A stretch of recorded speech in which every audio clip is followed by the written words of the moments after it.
भल भाव आज भी मते जेन आशीर्वाद एवं स्वागत संबर्धना है आमर खरिया रोड एनएसी वार्ड नंबर 6 रे निश्चित भाव जन समुदाय आशीर्वाद प्यार विश्वास आमर संगे अच्छे। ए शहरी भोटर को मनैबा किभली भाव में आपण प्रयास करिसंती?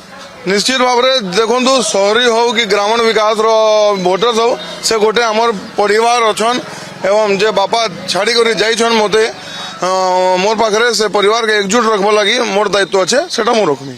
जेहेतु दुईटी ब्लॉक दुईटी एनएसी केउ अंचल बुलिलेनी एवं किभली भाव में जनसमर्थन मिलुछि? पाखापाखि सबू एरिया मोर कवर हो जाइछि।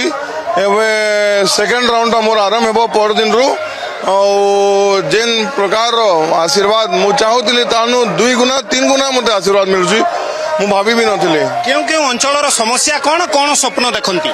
नहीं समस्या एबे जेंडा से माने कहउछन निश्चित भाव रे से माने भी कहउछन कि एबे देखंतु एबे उपनिर्वाचन चलीछि आपण समस्या निज तांको समस्या से माने मते कहउछंती किंतु इटा भी कहउछन कि मते विश्वास अछि कि आपण जितला परे ई समस्या हम दूर करिवे से हेतु आज आमे आपण के खाली स्वागत करूछु।